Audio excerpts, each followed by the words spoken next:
Hello again and welcome to the set of The Verdict. Mick Cornett and Kent Myers, we're here every week to discuss a topical issue and meet an interesting guest. And this week we have a candidate for governor. Yes, we have Senator James Williamson from Tulsa is joining us to talk about his campaign, his ideas, his philosophy, why he's running for governor, and what he thinks he can bring to the state of Oklahoma if the voters should elect him. Now, this is part of a series of Meet the Candidates, if you will. We're going to have the other announced candidates for governor, including the sitting governor, on in the next few weeks to talk about the same thing. So we're not necessarily just favoring Senator Williamson, although that wouldn't be a bad idea. We're going to have everybody on and let you hear from all of them so that at the time you have to go to the ballot box to vote, you'll be informed about the various candidates and what they stand for. State Senator James Williamson, candidate for governor, coming up today on The Verdict. We'll be right back.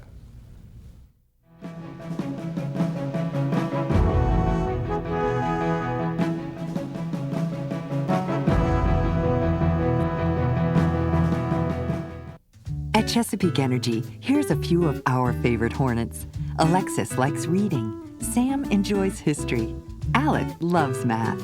Chesapeake is proud to support both the Oklahoma City NBA Hornets and the Young Hornets at Horace Mann Elementary, where over 150 Chesapeake employees mentor to children each week. The students gain a lot from the experience, but not as much as we do. Chesapeake Energy, committed to building a better Oklahoma.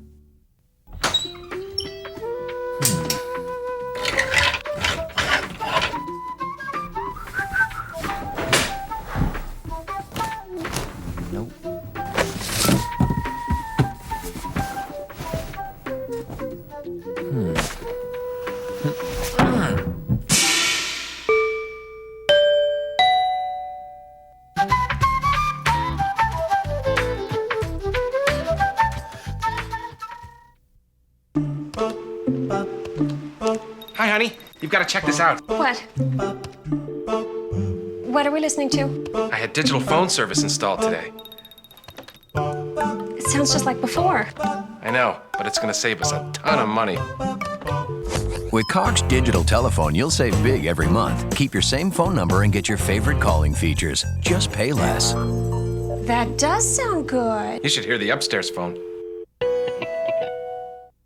The Cox Channel. More sports.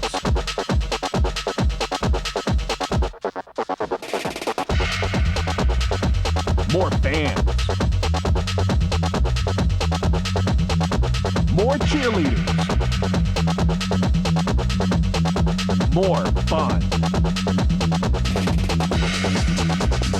Nobody does more local sports, and nobody does it better.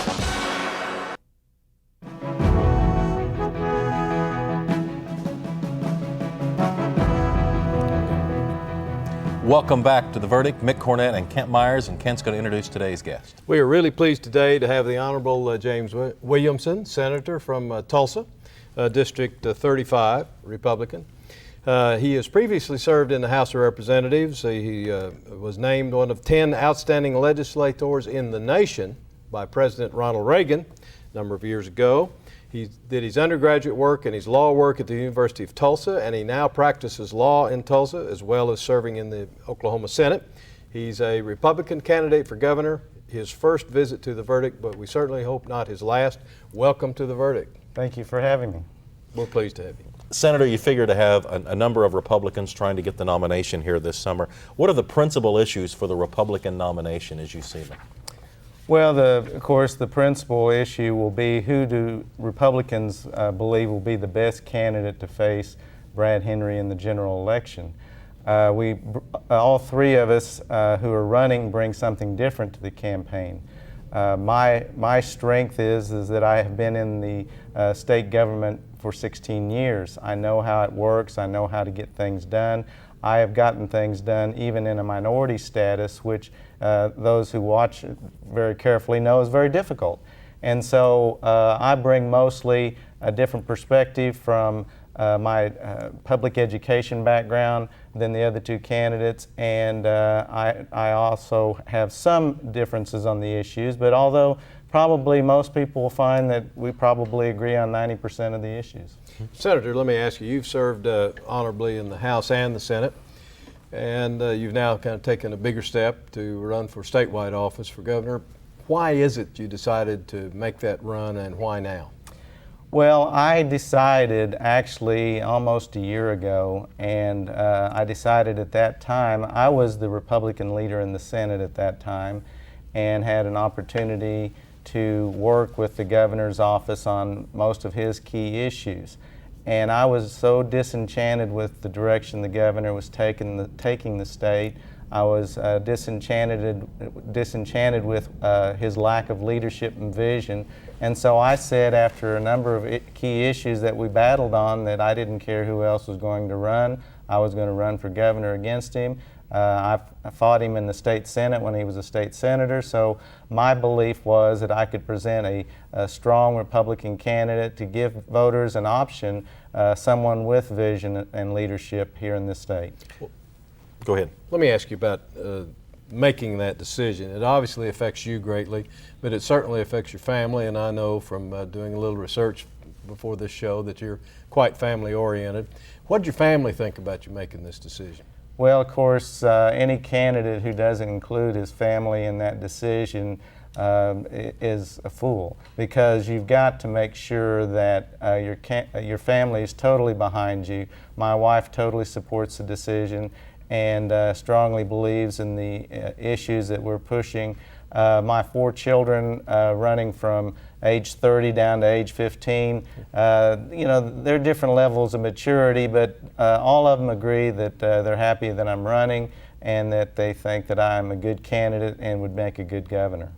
Because we have an incumbent governor, much of the talk about this race revolves around Governor Henry, whether he has done a good job or has not done a good job. If you were elected governor, what would you change about Governor Henry, what he's done, or what would you do that he has not done? Well, one key issue that the governor is sidestepping, like he does a lot of issues, is the issue of illegal immigration. And I am a strong advocate for making some changes on the state level. The governor has said that he doesn't believe the state has any role in that area. Now, he probably will change as the campaign goes along, because he has a history of changing as the campaigns go along. But I strongly believe that illegal immigrants should not be registered to vote, that they should not be receiving taxpayer-funded benefits for medical care except for emergency care as federal law requires. I believe that illegal immigrants should have to prove citizenship before they get IDs and any type of driver's license or ID which indicates they're a citizen. We have fought that in the state Senate, and again the Democrats have fought against it, as Governor Henry has, and I think that's an important issue. Education's always important. I bring a totally different perspective. Of course, the governor's married to a school teacher. I was a school teacher before I became an attorney, so I can bring a lot of experience to that area and know-how, especially with my work in education at the state level. I'm a strong advocate for lawsuit reform, and that's no secret. The governor's not, and has been very weak on that issue. I think it's important that we have lawsuit reform, because we're in competition with other states in this region. As mayor, we have to be able to talk to CEOs and tell them how we compare in major areas of business costs. And the governor has not taken the leadership role in any area, in my opinion, since his lottery and his casino gambling and the tobacco tax. And all 3 of those areas have at some level or another been failures, either in the amount of revenue he promised the voters it would bring, or the mess that we are currently in the tobacco tax, with the Indian tribes taking the border exemptions and competing in Tulsa against the mom and pop operations, the quick trips, for the sale of cigarettes. So there'll be a lot of issues to talk about as the campaign heats up, and as Republicans, all of us are going to be speaking about most of those issues I just mentioned. Let me ask you, it's mid-May here when the show airs. What is your campaign staff doing now? What kind of activities are you carrying on to try to get your campaign moving fast? Well, the 2 main things that you're doing is you're raising money, which is always important in a statewide campaign, and we're trying to build up our grassroots volunteers. And that's what my campaign staff is doing right now. They're building that grassroots base so that we'll have a lot of volunteers hitting the neighborhoods when the election actually is here in July for the nomination. But those are what that's what they're spending their time on at this point in time. How do you balance being an active state senator as the session winds down, practicing law, and running for governor? How can you balance those things? Well, the law practice has suffered. The state senator work has not. I made a commitment to those people in my state senate district to be there and to vote. And I have not missed a day, and I've not missed any major votes. There's a few that I've missed, but I was in the Capitol when they happened because I was in a meeting. But for me, it was a very important issue of integrity as to whether you're going to follow your word and be true to the voters who sent you to the Capitol. And so the law practice has suffered, the state senate work has not, and the campaign has some suffered during the session. I'll get back full speed ahead after the session is over. About coming up on our first break, give us 20 seconds on education. How would it be different? Well, to me, the education, certainly you've always got to bring parental involvement back in it, but I would focus on the first 3 grades and making sure that at least 90% of our children here in this state can read at grade level by the end of 3rd grade. I have been pushing that while I've been in the Senate. I'm not satisfied with the results on that, but as a former school teacher, I can tell you that the kids I couldn't teach were when they were sophomores in high school and they still couldn't read. It was unbelievable. And if you have those types of students, which we do in this state, then that's a serious, serious problem. And until we get a handle on it, we're not going to see the kind of results that we need to see in education. State Senator James Williamson running for governor. We'll be back with more on the verdict.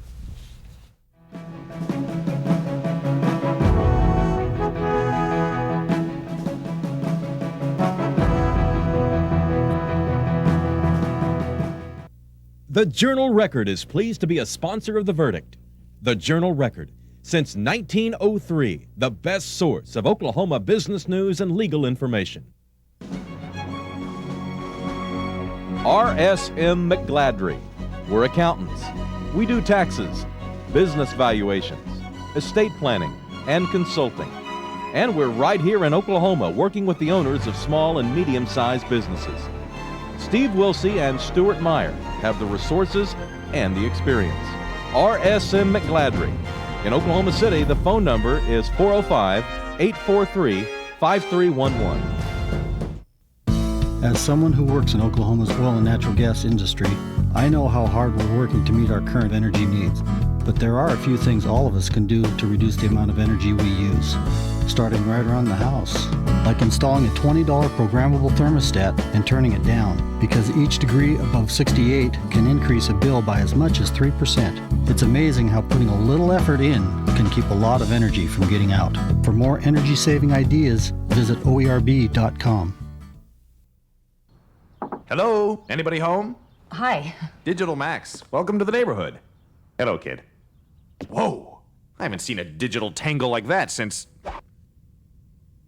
Yeah. You need Cox Connections. With one connection, you get the whole digital enchilada. Kind of like this. Wow. What are you waiting for? Get one connection to all your digital services from Cox. I think I pulled something. Your friend in the digital age. Not sure where you're headed? NATS can help you find your way. It's the National Athletic Testing System. We call it NATS. You'll call it your launching pad to success. NATS will give you a standardized evaluation that will help you measure your performance and give that information to college coaches so they can accurately evaluate your potential. NATS also helps with academic support.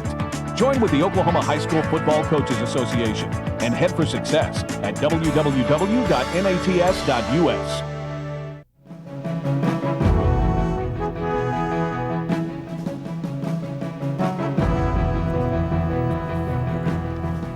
Welcome back to The Verdict. State Senator James Williamson is our guest. He is running for governor. On the Republican side, he has Bob Sullivan and Ernest Istook that he will be facing. Those are the three announced candidates along with yourself. How do you differ from those other two Republicans? Well, of course, with Congressman Istook, his experience is at the national level, and people are really dissatisfied with the growth of government at the national level, and Oklahomans aren't really that happy with it. But he differs from me on two major areas. He does not support the Taxpayer Bill of Rights, or at least has never indicated he will support it. And the other is he's very, what we call, squishy on lawsuit reform, because those of us who are true believers on that believe that you should have hard caps in the medical arena. And he's always voted against that at the national level. And I have a lot of support from the doctors community that refuse to support him because of that. Now, Bob Sullivan and I, frankly, are pretty close in our belief system on most of the issues, as stated by him. But because he doesn't have a public record, it's always easier to run for office and say you're for certain things. It's tougher when you get in there and have to vote. Now, he, of course, has never been in public office, especially in a voting area, and our big difference is, when I talk to voters, is do you want somebody with zero experience in government to be your governor?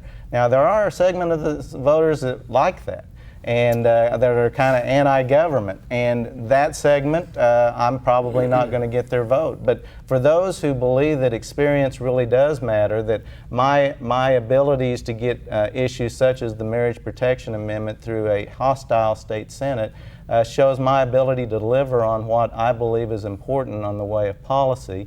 And for those people, I'm their candidate, and they want me in the governor's office.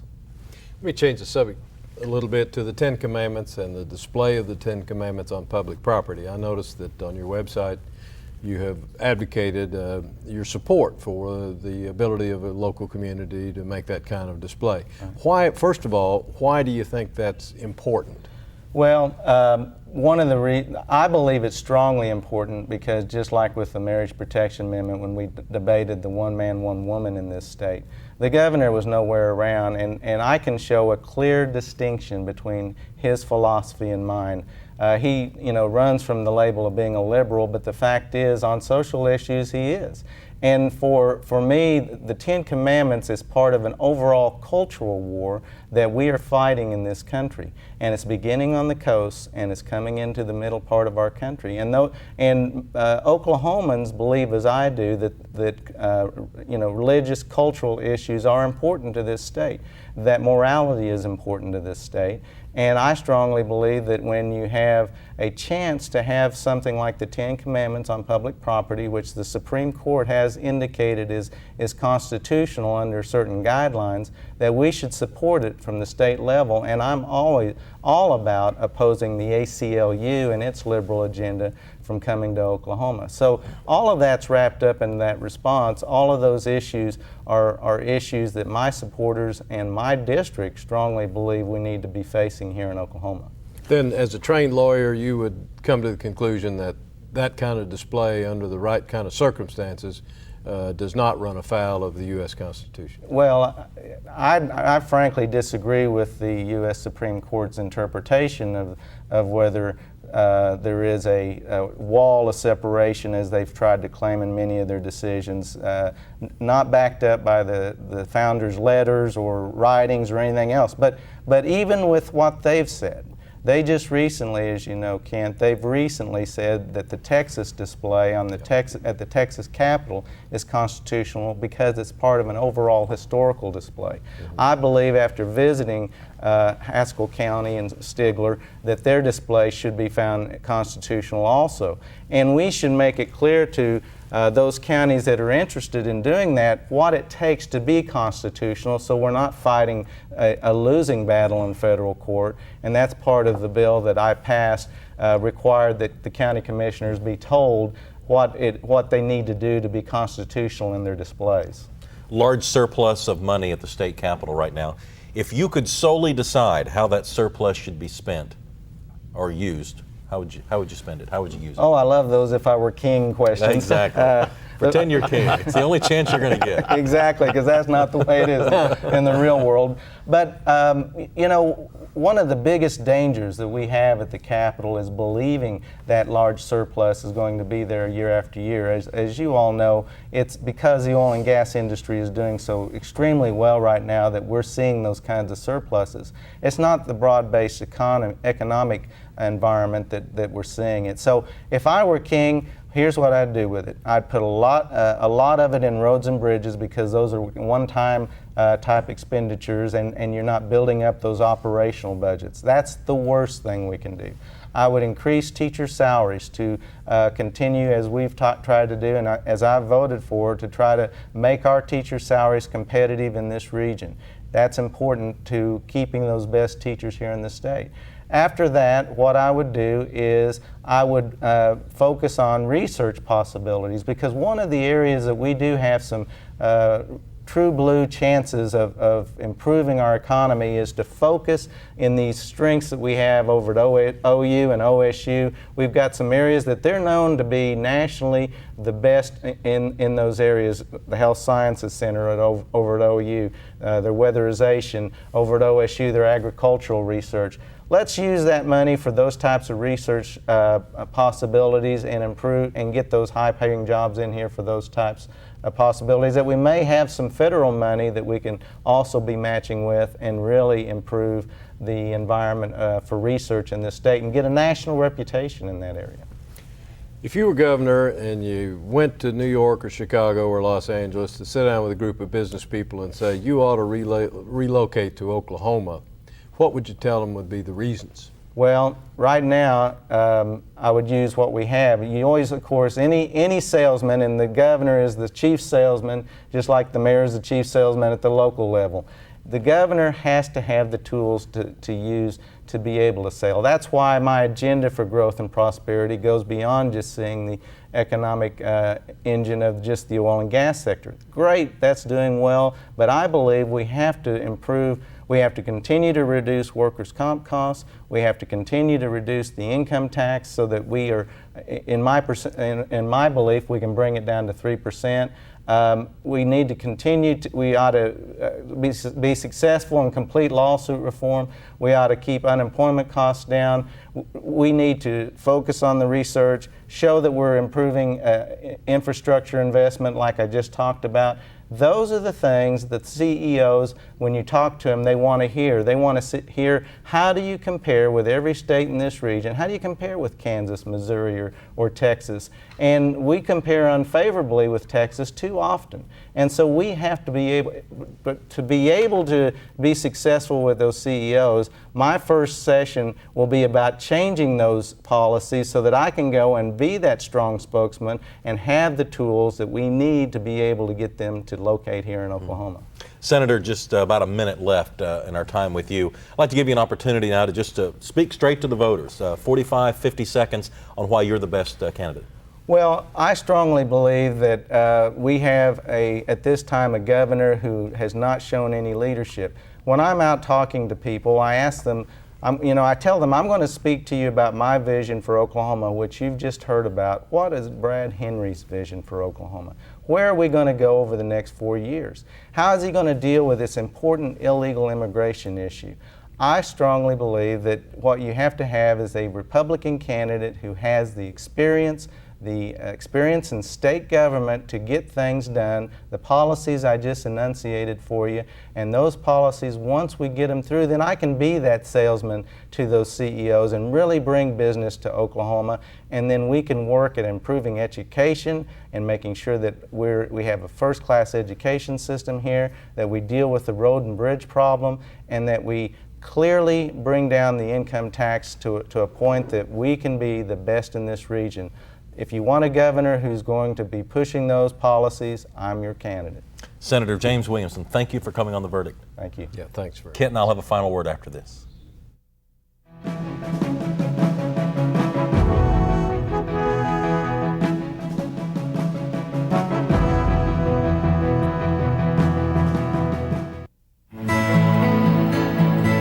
The good life comes naturally to Tulsa, where nature's beauty is matched with an eye for aesthetics.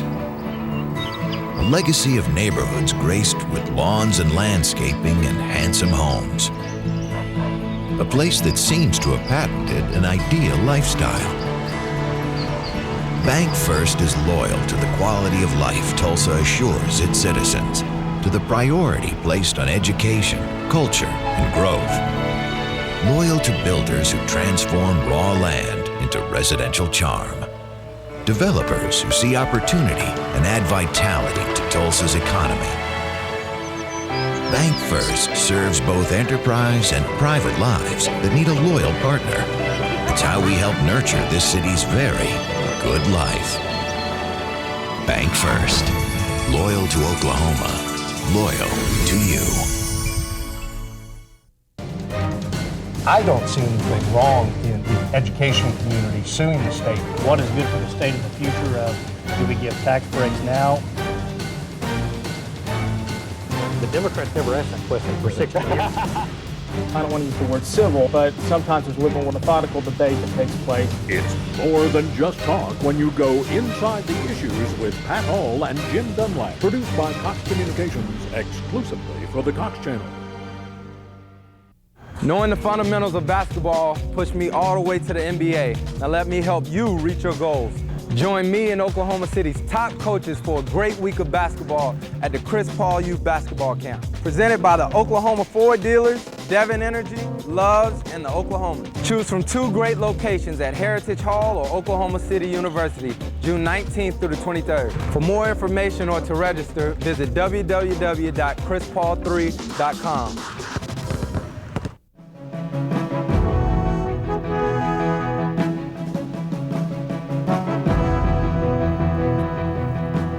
Welcome back to The Verdict. Mick Cornett and Kent Myers wrapping up the show with State Senator James Williamson. Yes, a formidable candidate for governor, both at the Republican primary level and at the general election, should he come through that. He has a lot to say about what ought to happen in Oklahoma, and a lot of it is very interesting. Next show, next week, will be Dr. Marianne Bowman, and she'll be telling both of us how to fight fatigue.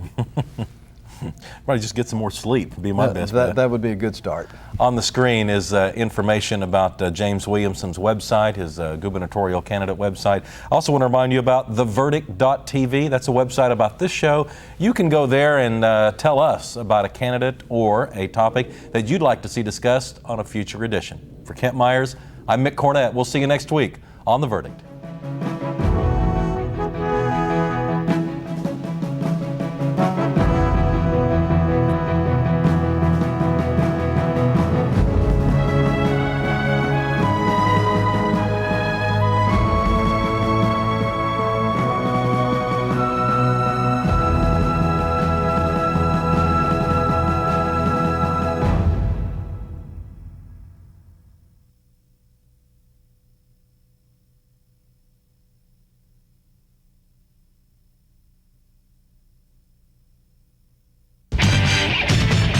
The preceding program was produced by the Production Services Group at Cox Communications, exclusively for the Cox Channel.